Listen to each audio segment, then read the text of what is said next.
Afternoon. Hey, Sonya. Please have a seat. Thank you all for joining us today. I've been looking forward to this. I was going to make some opening remarks, and I look forward to getting the benefit of all of your input around the table. And start with that. Okay, thanks, Sonya. So, welcome to the 2022 Governor's Fire Briefing. I want to thank everybody for being here and your staff, and looking forward to getting the benefit of your input. Over the last 16 months, I've enjoyed getting to know many of you and working side by side as we fight fire here in the state. And it's critically important as we work to protect homes, communities, our natural resources. And I just want to start by saying we have an exceptionally qualified and well-seasoned team. Just the fire management professionals are just the best, and they serve the people of Montana extremely well. Montanans can have confidence in this team's ability to respond to whatever challenges this wildfire season is going to bring us. So I want to start by saying thank you to each and every one of you for the work over this last year with particularly difficult conditions. As all of us here know, no part of Montana's response to wildfire would be possible without the brave men and women that serve on the front lines in wildfire firefighting. They endure long hours, sleepless nights, searing temperatures, rugged terrain, and time away from their families. In the face of these challenges, they prove time and time again to be the most skilled and mission-capable firefighting workforce in the region. I'm very proud of the work that they do. Every decision our fire managers make about how to engage a fire is based first on the health and safety of our firefighters and the public. If you're fighting fire in Montana, thank you for the work that you do, the risk you take every time you suit up and head out to take on a fire. So thank you to all of our firefighters. In Montana, we're always looking for ways to improve and prepare our firefighting resources. We proudly increased the minimum base pay for seasonal wildland firefighters by more than 12% this past year to over $15 an hour. Seasonal firefighters in Montana will see an increase in their pay this year. This was a needed raise. It also marks the first major pay adjustment of this kind for seasonal firefighters in Montana. The pay increase will help us support, recruit, and retain highly qualified firefighters that are going to work to protect our communities and natural resources. It makes Montana's compensation more competitive with, turning off my phone, there we go, with regional compensation so that we can attract the best and take care of them. And while this pay adjustment is long overdue, there's more we can do as partners to support and protect our wildland firefighters, reduce the risk of catastrophic wildfire in Montana. To reduce the risk of these catastrophic fires, we must actively manage our forests and implement effective land management strategies. Last year, I directed the Montana Department of Natural Resources and Conservation to double the number of treated forested acres under management to improve forest health. Sonya, thank you for your leadership on that, and also to reduce the risk of wildland fire. We did that. I'm proud of the team stepping up. We more than doubled the number of acres under active management to over 25,000 acres last year alone, but we still have a lot of work to do. Forests that are actively managed are safer for firefighters and can help prevent catastrophic loss from a wildfire. I'm calling on all of us around this table, all of our partners, to join and to work urgently together so that we can manage more private, state, tribal, and federal lands so we have healthier forests and less wildfire risk. We're proud that Montana is leading the way in landscape scale, long-term forest management contracts and strategies. We need to use all the tools we have. Tools like the Good Neighbor Authority, which we've been leveraging more and more, shared stewardship agreements, and the Montana Forest Action Plan. to reduce wildfire risk, improve forest health, and provide predictability and certainty for the wood products industry. We must expand the size, scope, and longevity of these agreements, and we can do that by replicating projects that are successful, like the forthcoming Lincoln County Shared Stewardship Agreement, which we're proud to work with the Forest Service on, and I'm very happy to see that coming to fruition. Like Montana, states across the West, led by both Democrat and Republican governors, are calling for closer partnerships among local, state, tribal, and federal governments on active forest management. I look forward to what we can accomplish together as we renew our vigor here. On the topic of collaboration, folks around this table share a common goal: to protect our communities and natural resources from wildland fire. To be successful, Montana's objective in every fire is aggressive attack, responding quickly and efficiently. Our goal is to keep the fire as small as possible and to get it contained and extinguished as quickly as possible. Last year, we kept 95% of our fires in our direct protection to 10 acres or less. With the state's commitment to aggressive attack, we are prepared to deliver on that again this season. In Montana, we do not and will not have a let it burn policy. That approach undermines the safety of our communities and threatens the health of our citizens and our forests. I'm glad to see the leaders of our federal agency partners in Washington commit to reject a let it burn policy. We know that it will take the commitment from all of us to aggressively attack and employ the full range of suppression strategies on a fire.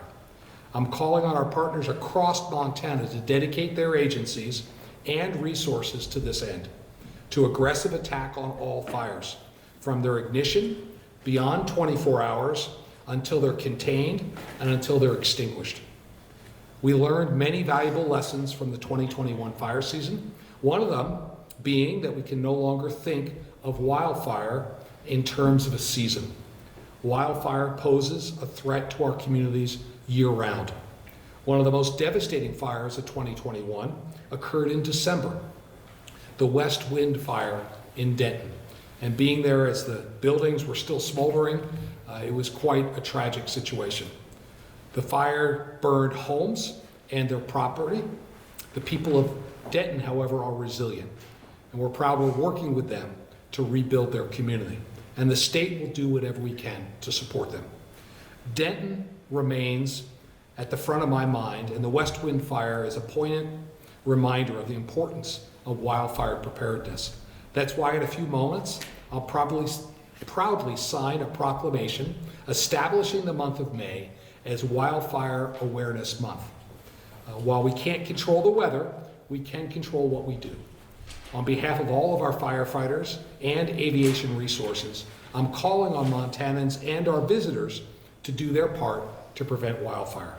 During the month of May and beyond, I call on Montanans to take the time to prepare for wildfire, follow local fire restrictions, prepare our homes and communities for wildfire, and recreate safely in the woods.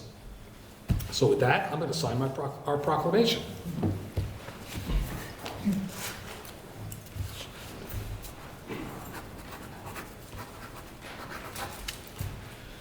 So we'll publish this, and hopefully this increases awareness, and we'll get this out. So give it to the forester. Great. So just in concluding, I want to thank you again for joining us today. I look forward to your input and advice as we prepare for the 2022 fire season. Now I'll hand it off to Sonya Germann, the DNRC Forestry Division Administrator and Forester in Chief. Thank you, Governor. Thank you for having all of us today, Governor. And thank you for signing the proclamation. And Governor, as we're all aware, we're having this briefing earlier than we typically do, and I think that is in recognition that we're really truly living in a fire year and not a fire season anymore. And while we're going to be hearing about each agency's preparedness for 2022, The wildland fire agencies before you have been responding to fires year-round, both within the state and also out of state. And Governor, you well know in 2021 we experienced a significant fire year both within the state and throughout the nation. And what you often heard from us on our weekly fire briefings was the scarcity of resources. And Stephen from Northern Rockies, he's going to have a detailed outlook on what fire season is going to look like for us this coming summer, but we're expecting to have another active fire year. And you're probably going to be hearing scarcity of resources coming from us again. When this is the case, our interagency coordination and our relationships are even more critical. Our collective wildland firefighting community will be faced with challenging decisions to prioritize resources that will have the greatest impact on protecting the highest values at risk. And when activity is very high, we also rely on resources to come out of state, into the GAC, into the state. And we're inevitably going to be competing for those nationwide resources too. And we want to thank you specifically, Governor. You took a number of measures last season that greatly helped our interagency wildland firefighting efforts. And we may likely be calling on you for that help. First, through the signing of the Wildland Fire Emergency Declaration, you made available the Montana National Guard, and thank you, Major General, both ground and air resources. And through this effort, you deployed 592 Guard service members for a total of 44 days. Crews and aviation made a notable difference on many of the fires during some of our most critical fire conditions. And we also appreciate your leadership in support of our state-to-state agreements. So we know that you made several phone calls to governors, and we brought firefighting resources from anywhere from New Jersey to Florida to help us. And that was especially important for initial attack response. You supported Montana state employees who volunteer with local fire protective services in being more readily available to respond to wildland firefighters. And you know this, Governor, most fires in the state of Montana responded to by local fire protective services. And we're indebted to our partners at the end of the table here and who they represent for that incredible wildfire response. And you mentioned firefighter pay, Governor, thank you. That made all the difference within our agency. That was a major morale boost, and it is helping us to recruit wildland firefighters this year.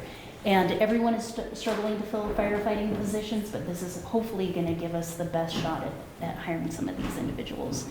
And Governor, you emphasized the need for increasing our mitigation and community preparedness efforts, and we're proud to be before you today to say that amongst the partners here at the table, we've never been as coordinated as we are now, and we have many partners who are not at the table who are committed to that cause as well.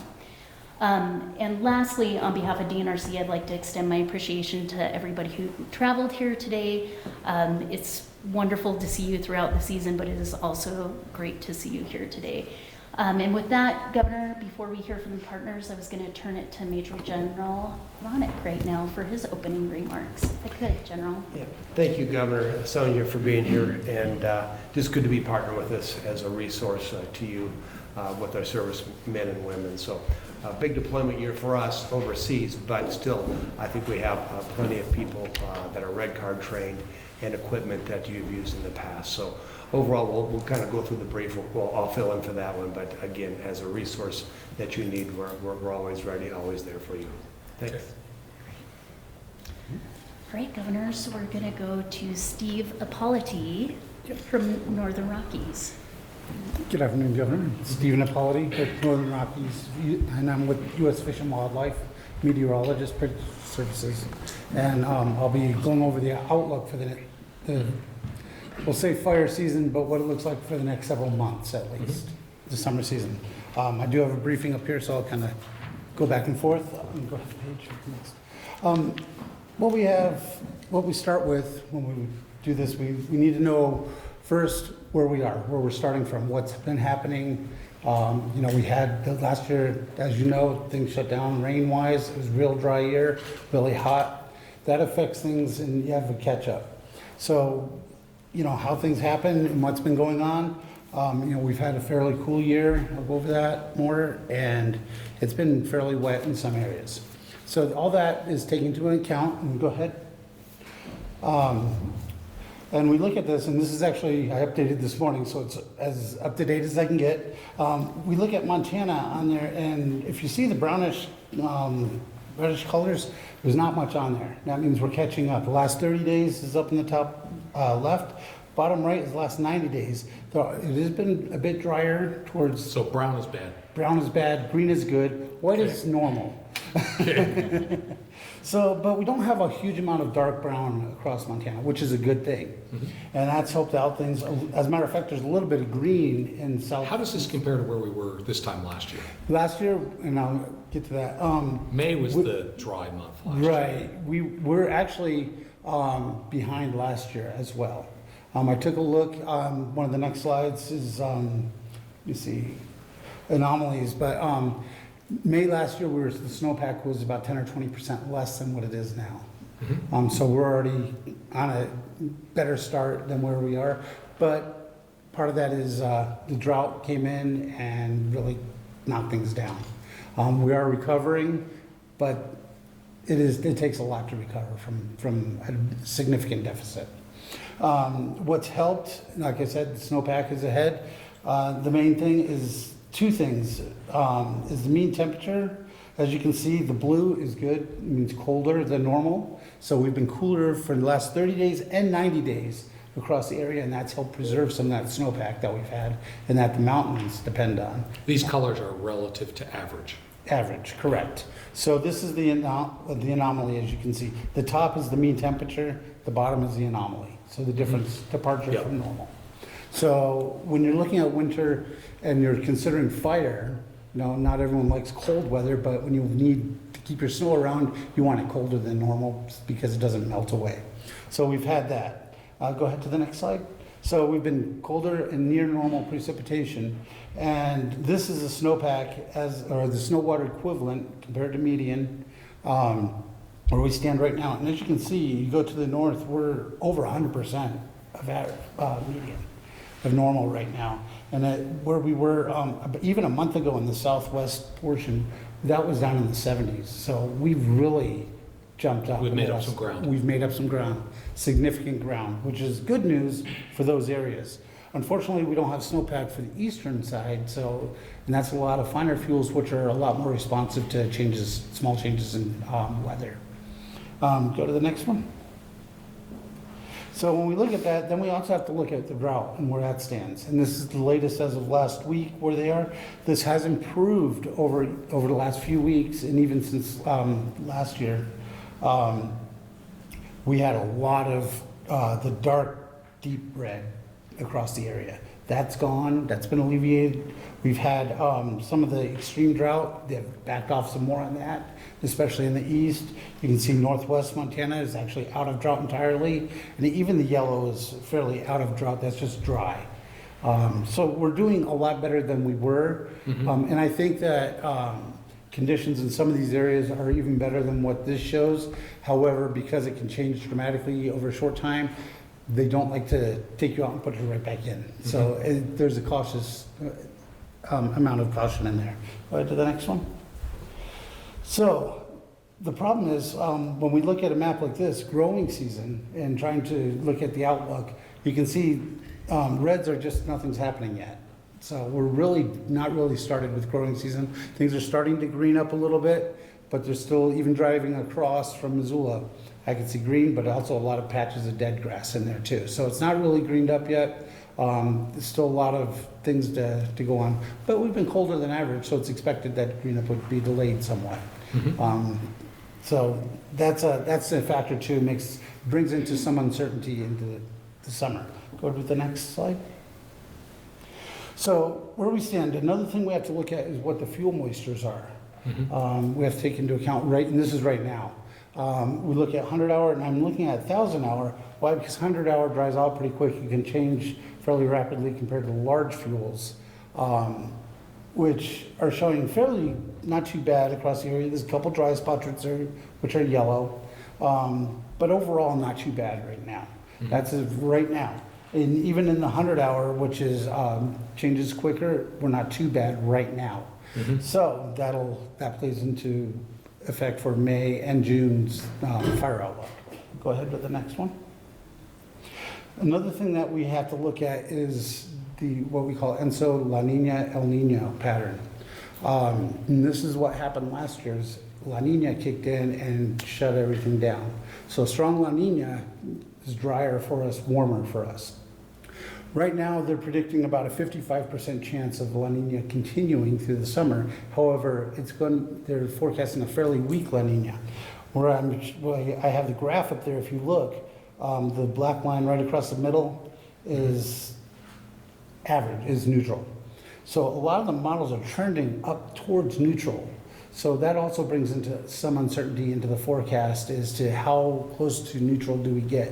The closer to neutral we get, the better we are, the more likely we are to have some rain. However, looking at where they had it last month to this month, we're actually further into La Nina than where they had predicted we would be. So that tells you maybe drier coming up over the summer. So that is something we'll have to look at also. So go ahead to the next. So what that does is brings us to the outlooks from Climate Prediction Center, which basically is probability. I like to explain this because a lot of people confuse probability to what is deterministic, and they're different. Just because it says above doesn't mean every day is going to be above normal, we're going to have heat spells. These are probabilities that say favor above average temperatures, below average precipitation. Right now, these are the warmest and the driest months, which are June, July, August, and July, August, and September. So May is not too bad for us. So I wanted to show you the worst two. And again, this is probability. This doesn't mean you will not get any rain. It does not mean that it's going to be 100 degrees every day. But it does tell you the trend is going to be drier and warm again this summer. So go ahead to the next slide. The other thing I wanted to show is the U.S. Seasonal Drought Outlook. This is the latest one from about a week ago, and you can see they're planning, they think that northwest Montana will be added back into drought once again, and drought will be maintained for a good portion of the state. The far eastern portion you can see is actually considered remains but improves, and then a little bit further, North Dakota's getting lucky and looks like they're going to get out of it, but it does help even across your borders. If they're good, it helps you.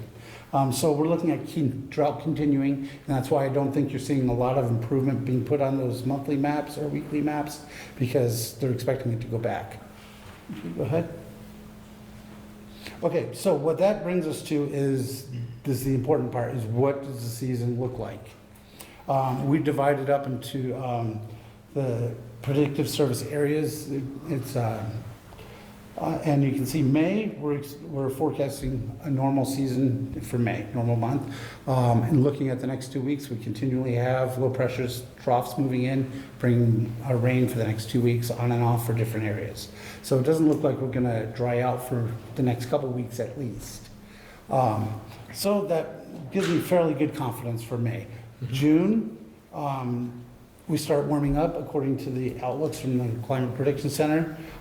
Fine fuels respond faster, and they're closer to where they put the higher probabilities of below normal precipitation, above normal temperatures are in the south first. So the southern areas look like they could be dry out and start up faster, especially with that they're more grassland. And then as we get into July and August, basically it spreads to everywhere that's east of the divide. With the good snowpack, right now it looks like it could be a fairly normal season. However, that will greatly depend on how long that snowpack is able to persist and how long the rains continue. If we keep it, further into May, closer to June, this will probably be close to what it is like. It's not saying there's no fire in the Rockies itself, but the chances are normal.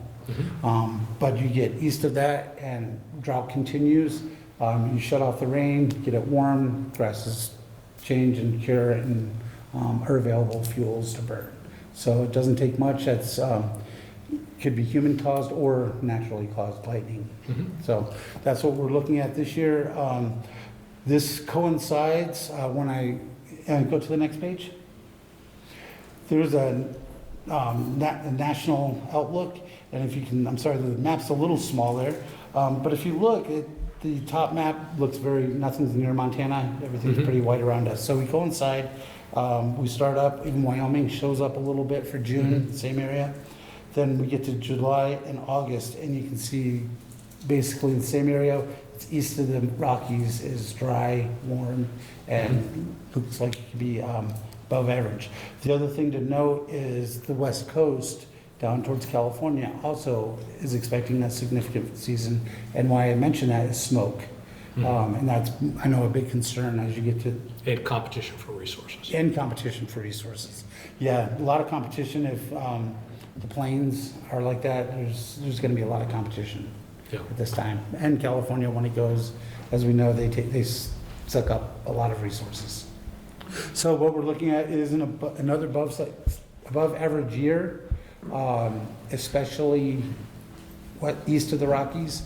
As we get towards the end of the summer, beginning of fall, it does look like it backs off some. I can't say that you're not going to have any fires. It could be like this year, if we don't get enough rain or cool down enough, you could have an extended season. But in weather, you're lucky you get the meteorologist to give you a week out. But so 4 months, you're looking at above average, but it does look like it trends downward. But given where we are today, it's marginally better than last year, but you're still predicting an above average year. Yes, but instead of including the Rockies and northwest Montana, it looks like most of it's going to be in the grasslands. Okay. So that's right now is the best guess. A lot will depend on La Nina and how that occurs. If it goes more towards neutral, which I'm hoping it does, might be a little bit better case scenario than this. If it trends more towards a stronger La Nina, worst case scenario. And a wet May will help us. Wet May will help. And being above normal with snowpacks and snow water equivalents. I say snow water equivalent because the difference, I'm sure you know, not how deep the snow is, but how much water is it holding. Yeah. And right now, there's lots of water in there. Yep. Great. Thank you for that report. Oh, you're welcome. My pleasure.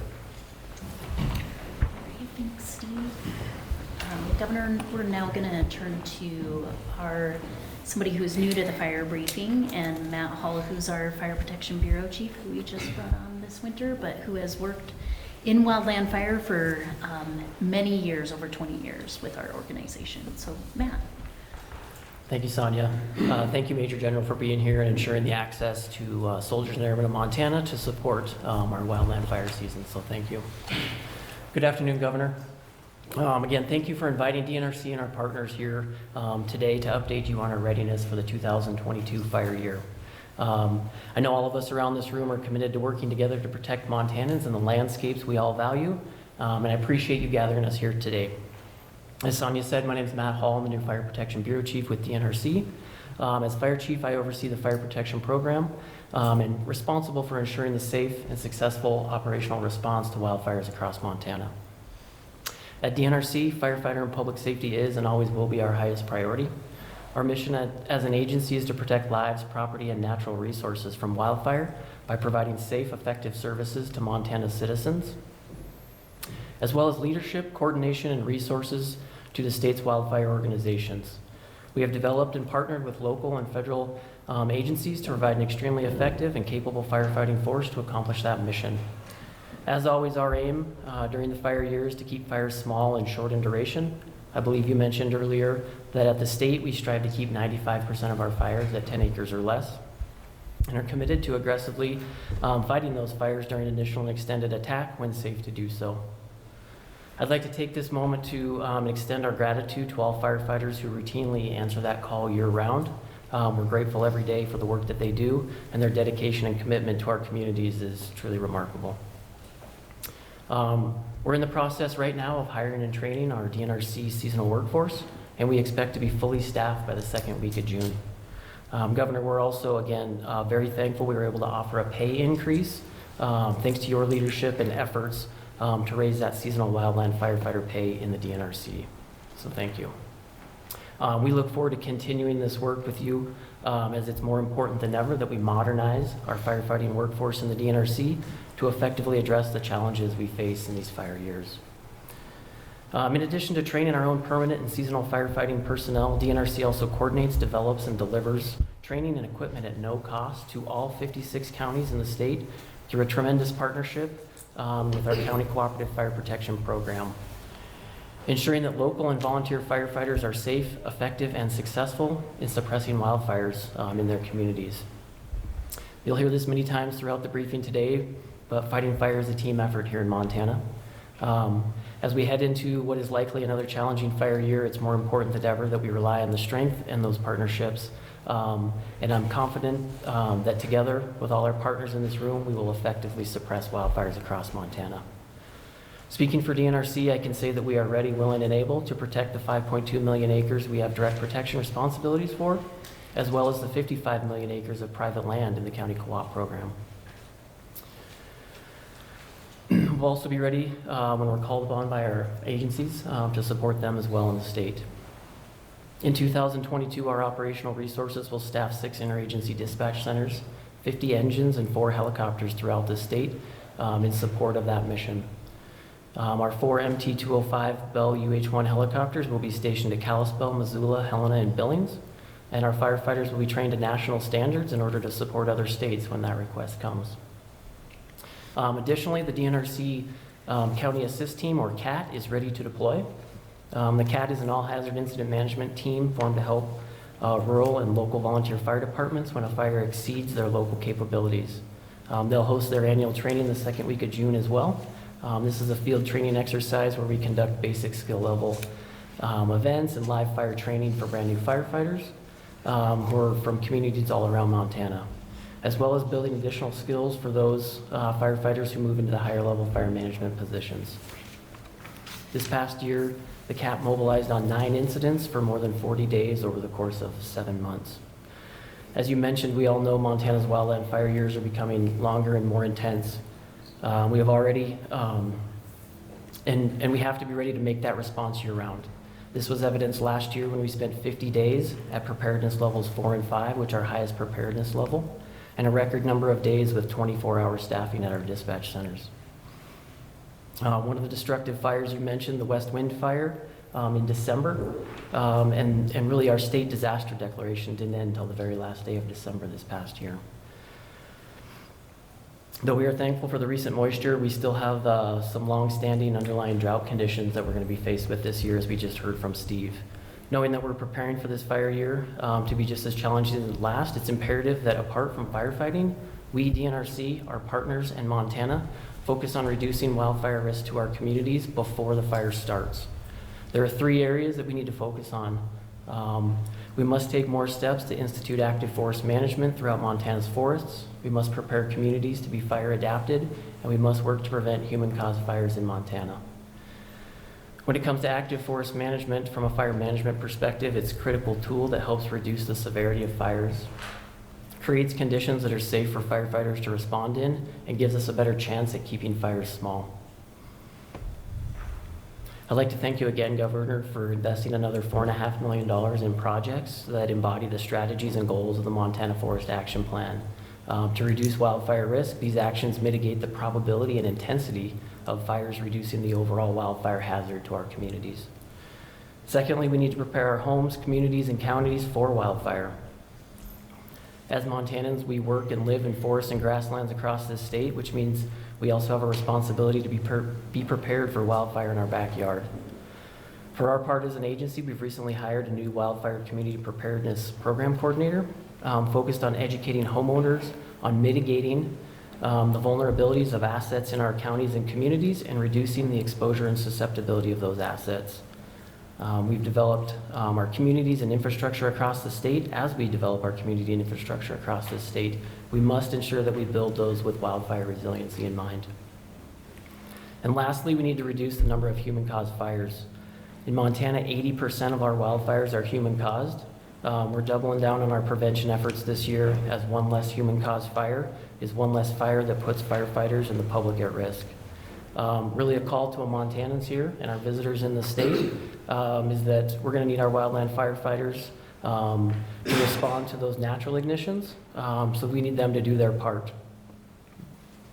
To wrap up, I will say that our resources are ready for the 22 fire year, and we are prepared for whatever the season may throw at us. Should we need additional capacity, we have agreements in place with our partners here at the table, support from our contracted resources in Montana and additional state-to-state agreements, and the ability to order resources through the national system.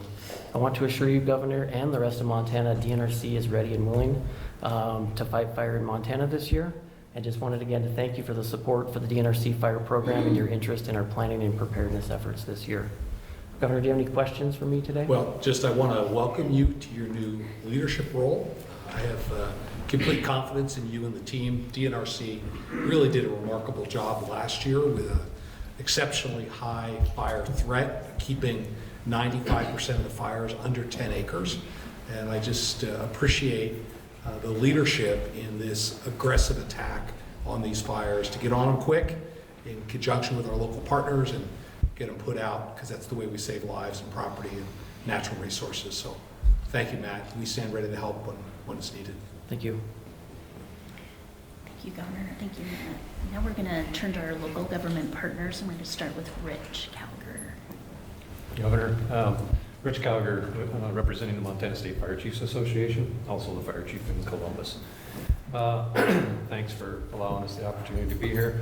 So on behalf of roughly the 400 plus fire departments across the state of Montana, which makes up approximately 10,000 firefighters from the local government side of things, I'm here on their behalf.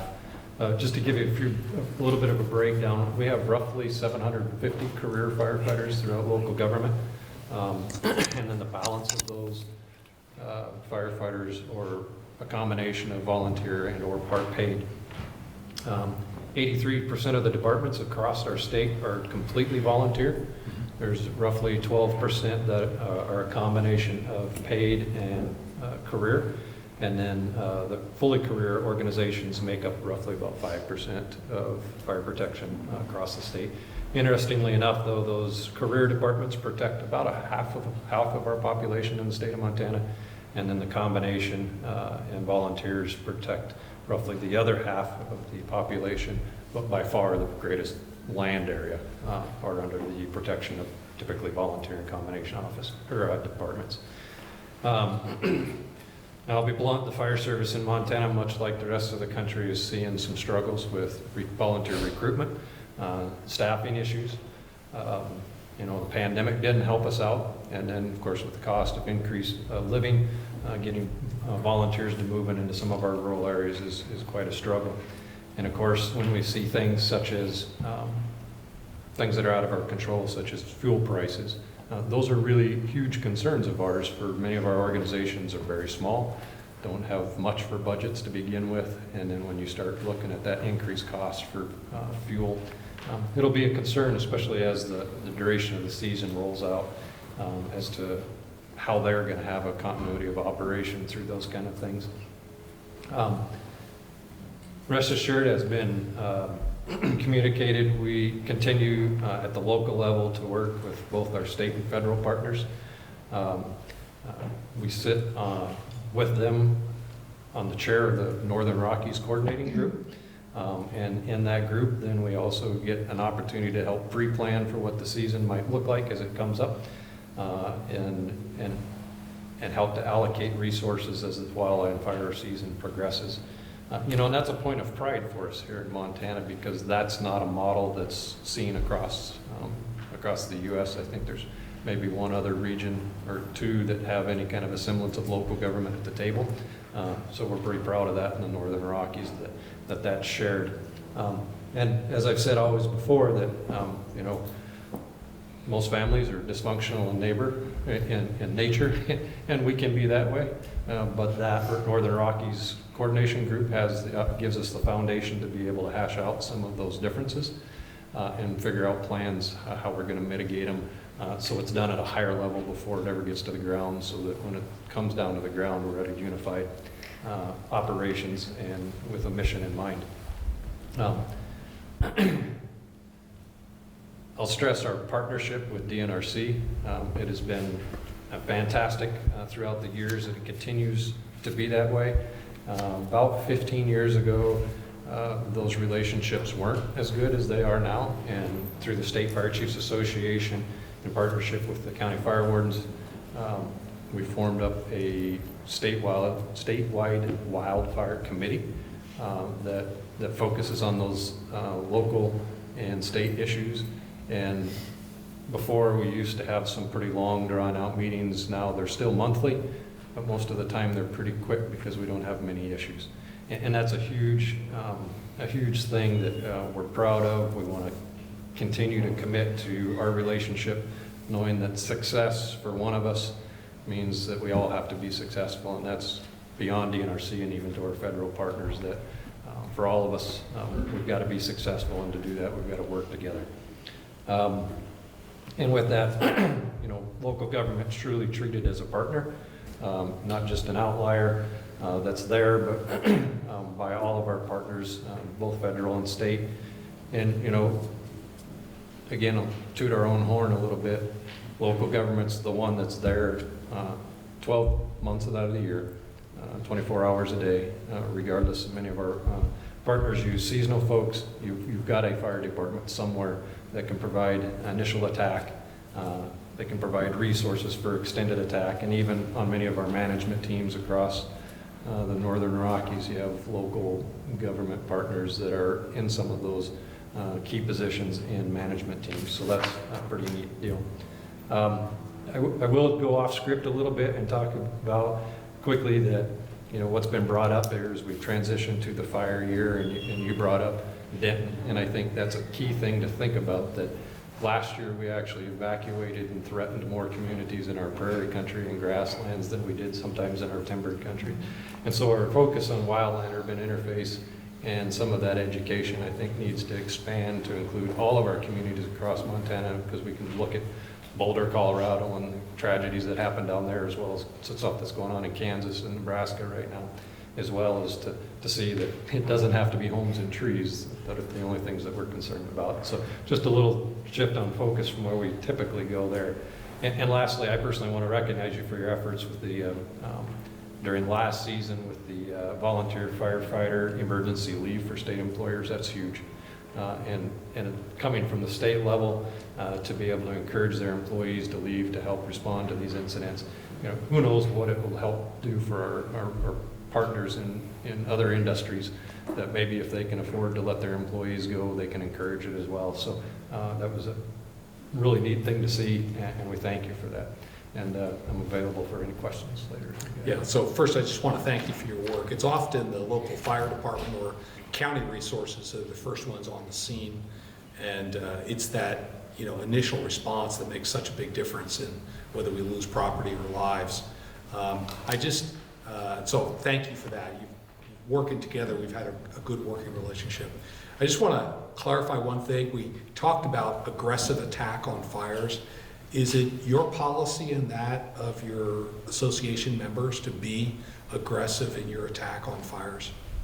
Yeah, we most of our systems aren't built real deep, so our idea is to get them out of our way and out of our hair as quick as we can. So of course, safety first, right? But Absolutely. Within the parameters of safety, right. You're going to attack these. When you think of the majority of those first responders are all volunteer, they've got another job, a life to get back to and everything, so it's not their focus to want to be there for days on end kind of stuff. So it's absolutely their mentality and process to get it taken care of as quick as possible. Yeah, thank you. That's consistent with the strategy the state's executing. Right, go to you, Patrick. Okay. Good afternoon, Mr. Governor. My name is Patrick Lonergan. I'm the Chief of Emergency Management and Fire in Gallatin County, and I'm here representing the Montana County Fire Wardens Association. Rich did a really good job capturing a lot of the common issues down at the local government level. On behalf of the 56 county fire wardens in Montana, we'd like to emphasize two areas I think are super key to our future and our ongoing success in working with our state and our federal partners. The first one is that Montana is in a great position on interagency coordination, with local government being represented on the Northern Rockies Coordinating Group. Counties and local fire agencies, such as what Rich represents, have the largest amount of initial attack area in Montana, by a factor of over 30 million acres.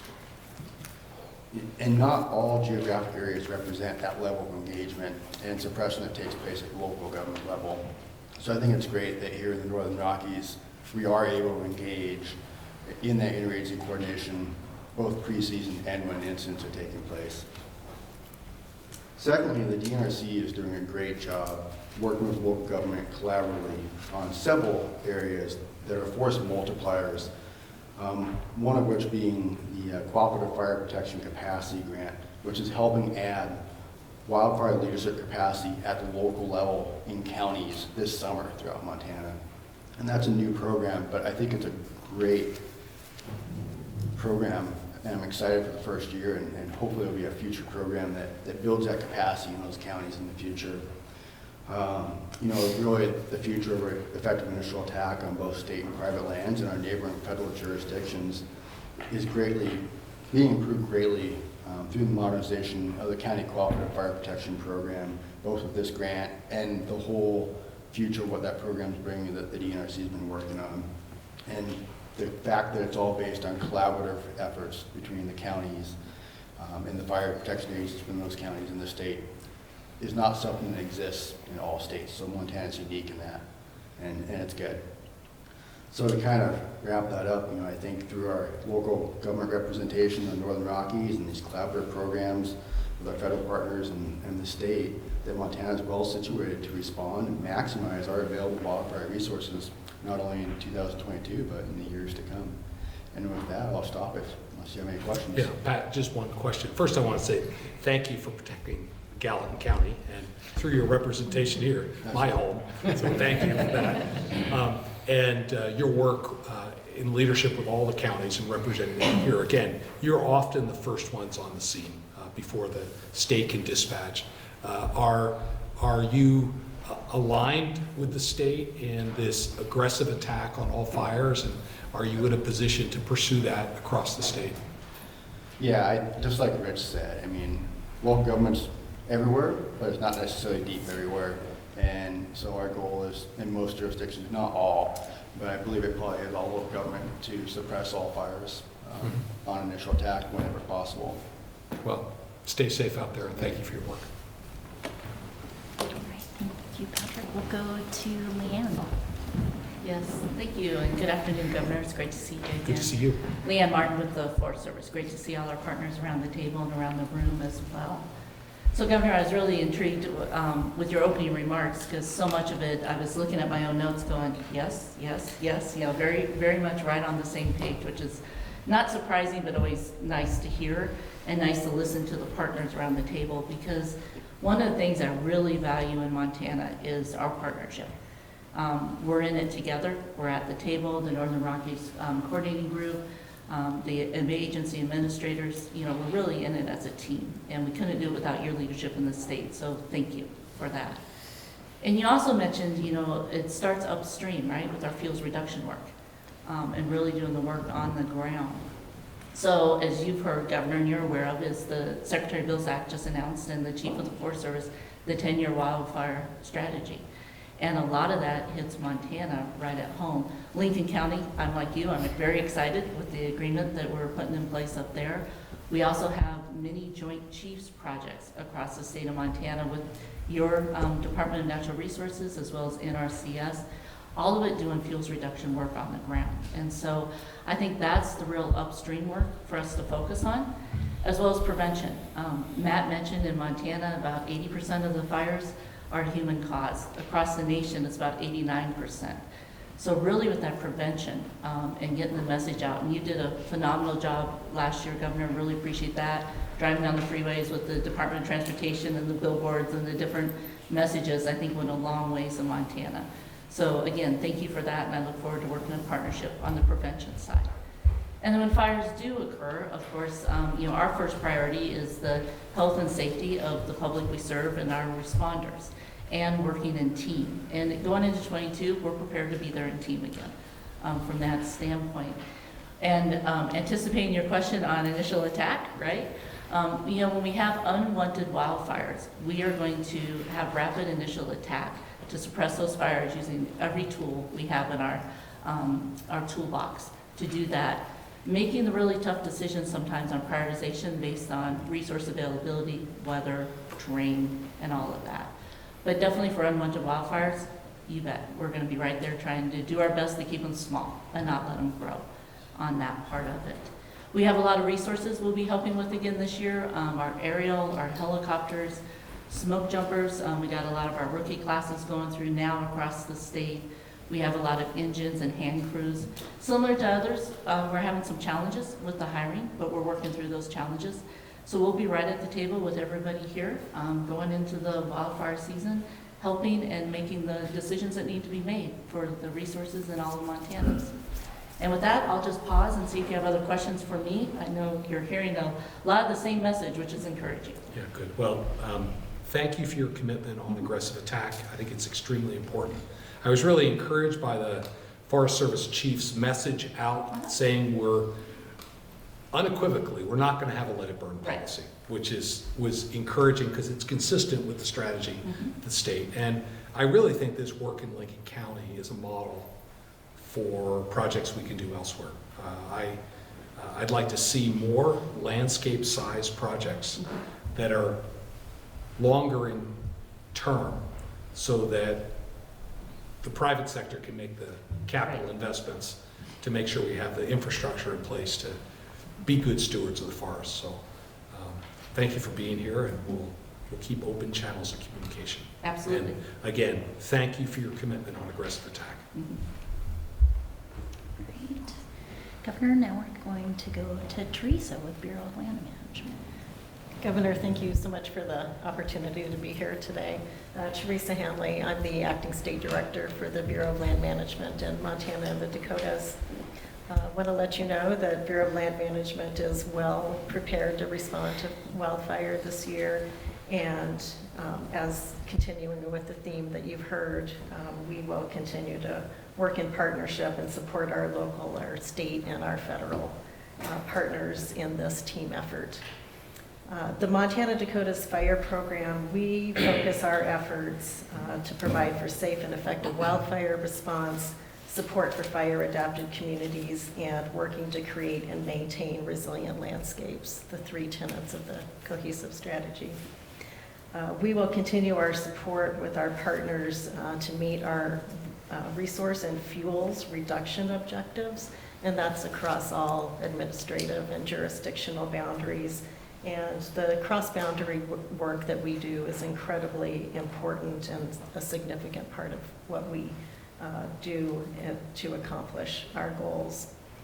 We've already conducted several prescribed burns and completed several fuels projects already this year.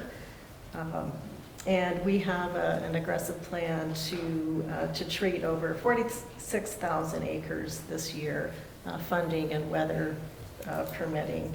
And Governor, about 75% of our fuels projects are in the wildland urban interface. And our work recently has included 4 Good Neighbor Authority projects, which we're very excited about that and expanding that as well. As has been said and seen in recent years, we no longer really have a clearly defined fire season, fire summer season, and we have updated our staffing model in response to that. We've converted some of our seasonal firefighter workforce to work year-round. This year, we'll staff 18 wildland fire engines, 2 light helicopters, and 1 Type 2 initial attack veteran hand crew. We'll have over 200 firefighters and additional support personnel ready to respond.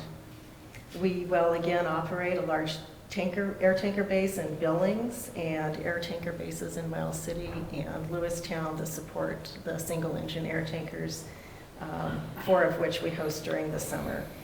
Also, BLM runs the Billings Fire Cache, which is one of just 15 of that size fire cache in the country, and it can support up to 2 large incidents at any given time.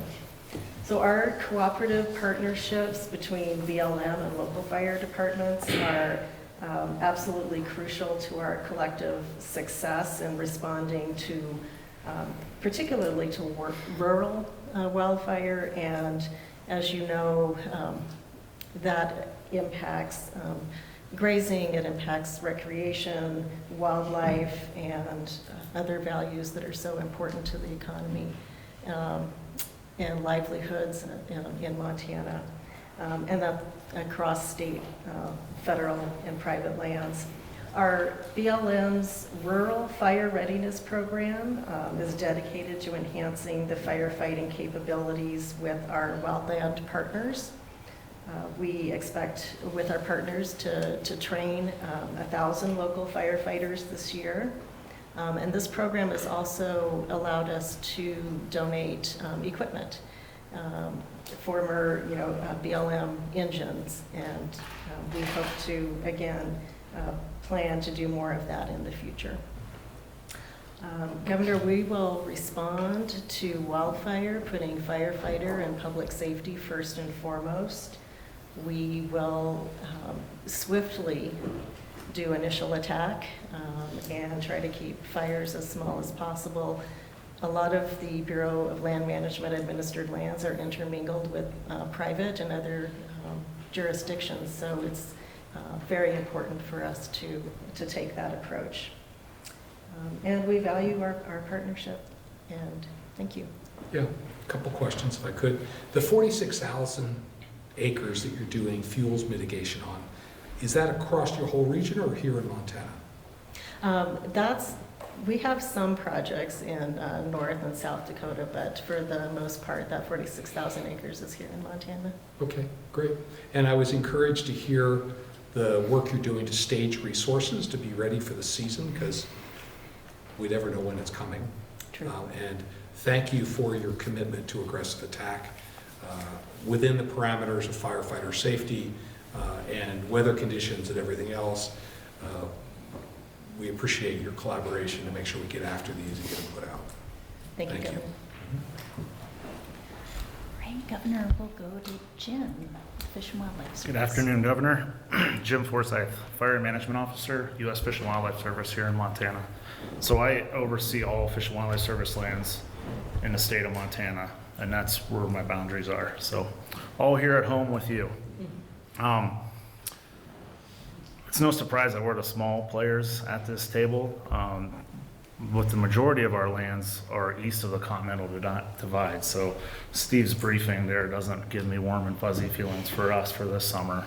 But with that small staff, so you know, we only have 5 permanent, historically we've had 5 permanent staff on the fire program. And within the last year, we've been really fortunate. We've been able to hire 3 additional permanent staff and hopes of converting 4 seasonals to more of a permanent staff here. So we're really trending in the right direction to have more capacity to help not only our lands, but to help with our cooperators across the state. So this year we've really made a huge commitment to increasing our fuels workload. We've treated over 10,000 acres just in 2022, which is pretty significant with that small staff that I discussed. Last year we were able to respond to 80 wildfire incidents, most of those here in Montana with that short staff. So I think even though we're small, we're pretty fierce in nature, and we're ready to help again this year. So we're going to be hiring some more seasonals coming up here, but by mid-June we should be fully staffed, fully prepared to help suppress fires not only on our lands but on our neighbors, because we're prepared again to all hands, all lands approach like I mentioned last year. That's great. And so if a fire breaks out on U.S. Wildlife Service land, you're the coordinating agency for fighting those fires, is that correct? So in the state of Montana, it's quite interesting. We have an offset agreement with the Dnrc to where the Dnrc has direct protection for most of our lands on western Montana. In return, we have the protection on state inholdings within the CMR Wildlife Refuge in eastern Montana. So actually all of our resources are on the east side because of that. Okay, yeah, great. And you mentioned this in your comments, but Do we have your commitment to aggressive attack on fires that start? Yeah, to me, it's a standard firefighting order. Standard firefighting order number 10 is fight fire aggressively, having provided for safety first. And so, yes, that is an order for all of us. Thank you. Yep, great. Thank you for your help with all the fires that you helped us with last year. Thanks. Great, Governor, we'll go to Bryce with Bureau of Indian Affairs. Governor Bryce Rogers with the Bureau of Indian Affairs out of Billings, Regional Fire Management Officer. I provide oversight for 6 of the 7 reservations in Montana, 1 in Wyoming. So tomorrow we start our readiness reviews throughout the state. So hopefully we'll get that done, knocked out by next month, and then we'll have 2 helicopters available, 1 in Billings starting the end of this month, and an exclusive use helicopter in Crow mid-June. So we'll be able to provide assistance with those assets. And we're sitting at 59% vacancies, so we're struggling.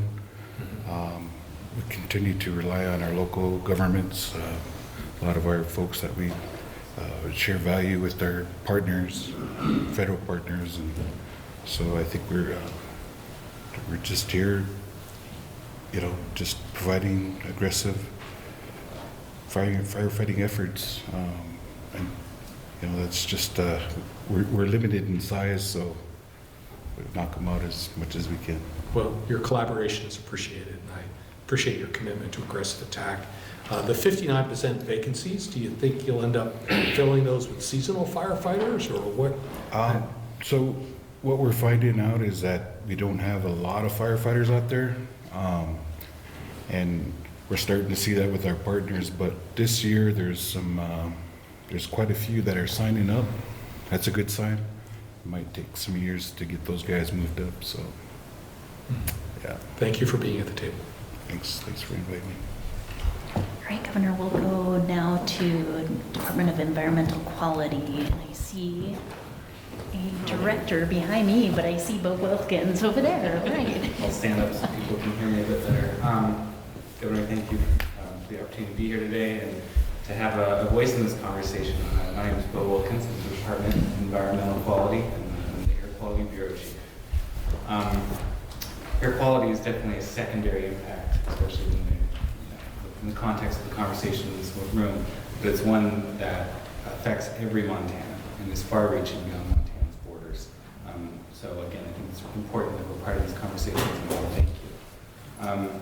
More research is being done every day on health studies and the impact of air quality and that it has to health and behaviors across Montana. So the need is becoming increasingly crucial, and we just want to acknowledge that at the Department of Environmental Quality. Our role at DEQ in regards to wildfires is to provide support for the agencies represented here in this room and support for all Montanans. And we do this primarily through our monitoring network. Right now we have a network of over 20 permanent air quality monitors across the state. And a big piece of that is we also have additional monitors that can be deployed on request. So really important for everybody in this room to know that those are available. And if we get, a great example last year was the Rockies and Drought fire. We got contacted by the county DES and then had a monitor up and displaying on our website in under 24 hours. Additionally, we are working towards we have a network expansion project to really address this need to combat wildfire and wildfire smoke in the state. So we have a direct grant for 6 additional monitors that we should receive funding for this summer and hopefully have them deployed in the fall.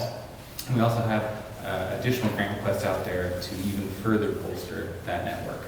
The other piece of that is kind of the communication component. How do we get good information and data out to our communities so that they can make choices that are on an individual level that make sense to them and for their communities. So this is we do this primarily through our Today's Air tool. This is the most visited website in the Montana state government. We're working right now to upgrade that to a GIS platform to provide better data, more granular data and information to our communities. In addition with that, we're trying to incorporate a smoke forecasting component to smoke forecasting, like any forecasting, meteorology is tricky, but we are getting better at it, and this is something that's being studied more and more. And so to give a 3-day forecast out there so people can know what to expect when they visit Glacier, you know, when they're deciding whether or not they're going to go on a big hike over the weekend. And then the last piece that we really have a component is our prescribed burning efforts. I've heard a lot today about the increased need for forest management, and really happy to report that this last year, if you've been in Helena, you probably noticed a lot of prescribed burning going on. We coordinate closely with those partners, Forest Service in particular, on doing that safely and in a way that minimizes air quality impacts. And this last year really proved us that we can do that successfully across the state. So again, thank you for the opportunity to be here, and reach out if you ever have any questions or need for resources. Thanks. Okay. Thank you both. And I think as I travel around the state, air quality is a major issue as it relates to fires, because it has the potential to shut down our entire tourism season. There are health consequences and economic consequences. So I appreciate you increasing awareness here, and it kind of causes us to redouble our efforts to fight these fires so we don't shut the economy down and people suffer the medical consequences of having to breathe the smoke. So thank you. Thanks. Right now, Governor will go to Disaster and Emergency Services and Delilah. Hello, sir. How are you? Good. Excellent. Just a few things. One, thank you very much for the opportunity to be here today, and thanks to DNRC. Really appreciate the leadership that you provide, and DNRC do as the lead coordinating agency for wildfire response. So thank you.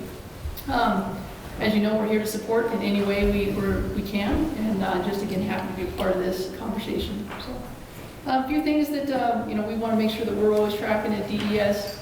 Really try to pay attention to the need for state declarations, whether that's an emergency declaration or disaster declaration. Our staff will kind of parse through the technicalities behind that, and make sure that we're getting those orders to you for signature when they're needed, so that nothing's slowed down for local government response.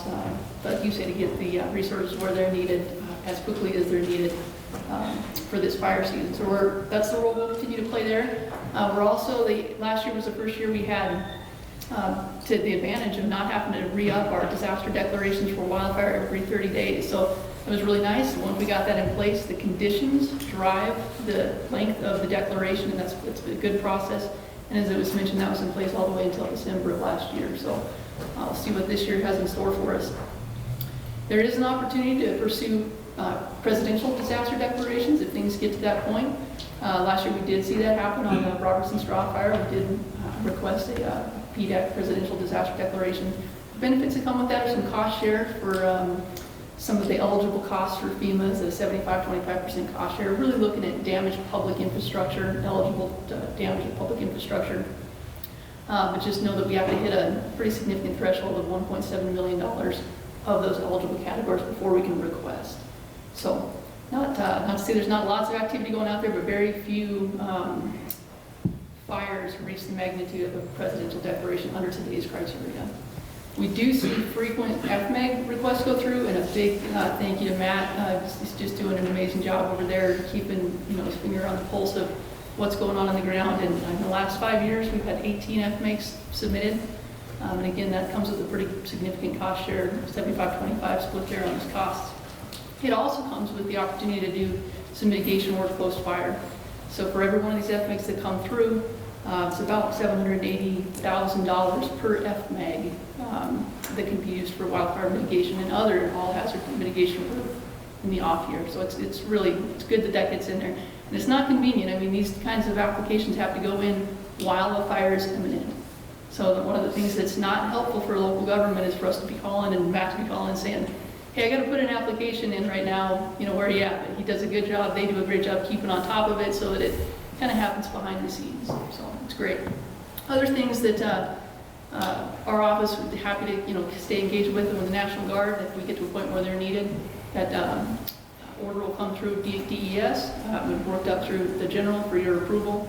So we're happy to be the vehicle that kind of pushes them out the door. The Emergency Management Assistance Compact, it's a governor-to-governor agreement where you can share resources across state lines. Very powerful tool that we use in a lot of disasters, and wildfire is no exception. And again, partnership seems to be the key here. So before we send resources to, like in the state of California, if they're into a bad situation, we want to make sure we have a good understanding of what's going on in the state of Montana before we release those assets, while balancing the fact that, you know, we might need their help later too. So it's definitely a give and take, and a lot of conversation that has to go into releasing or requesting resources. And that's really it. So that's what I have for you today. If you have any questions, I'm happy to answer them. Well, I just want to thank you, Delilah. We've had a busy year between wildfire, the pandemic, and I've just found any time that I interact with DES, you're there, you're professional. I want to commend you and your staff really for the speed at which you've been able to do these FMAGs so that we can compensate the local, get the cost covered, and this presidential declaration at Roberts and Draw. So I've learned that I can count on you. Thank you very much, Delilah. And Jake, we have you on the list if you have anything additional. If not,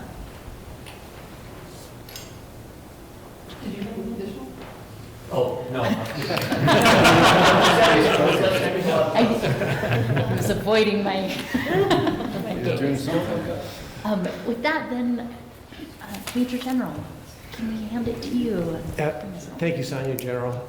Just a couple things. We tend to be the last resource added. It's going to get fairly bad to ask for. So as you work your resources, commercial resources, and all those type of things, once it gets to be a point, we're there for you.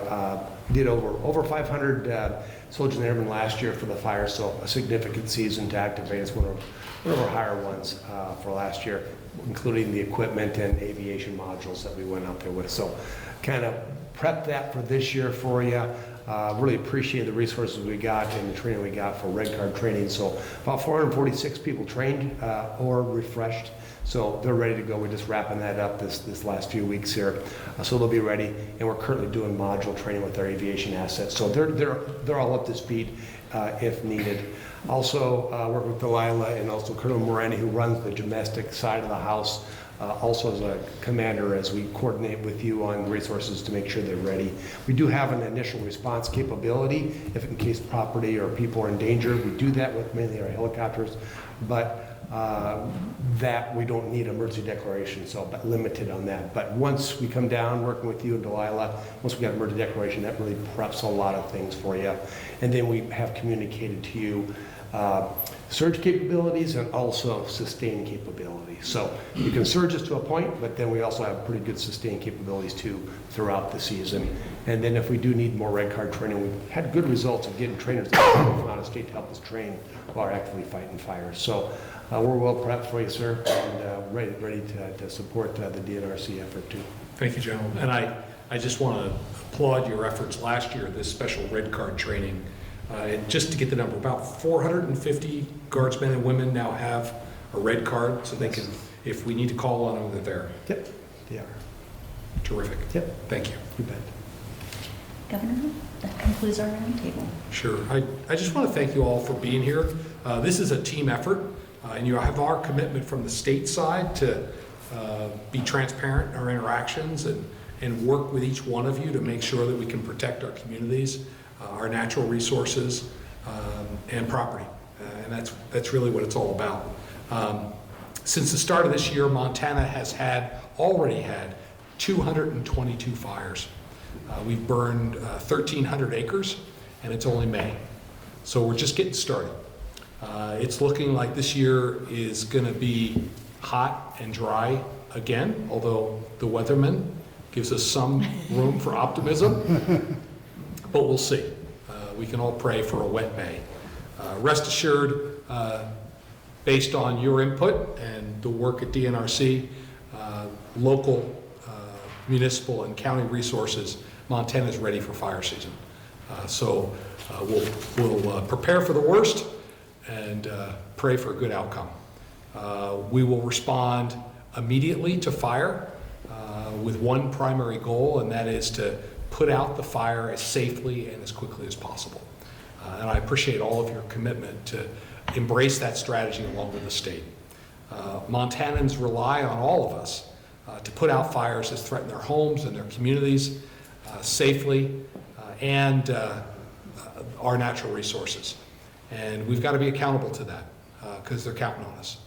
And no matter what agency we represent, we've got to work together as a team. So I appreciate your commitment to do that. I look forward to working with all of you in this room going forward. And again, I just want to conclude by saying thank you for being here. And thank you for your willingness to collaborate on this very important issue for the entire state. Thank you very much.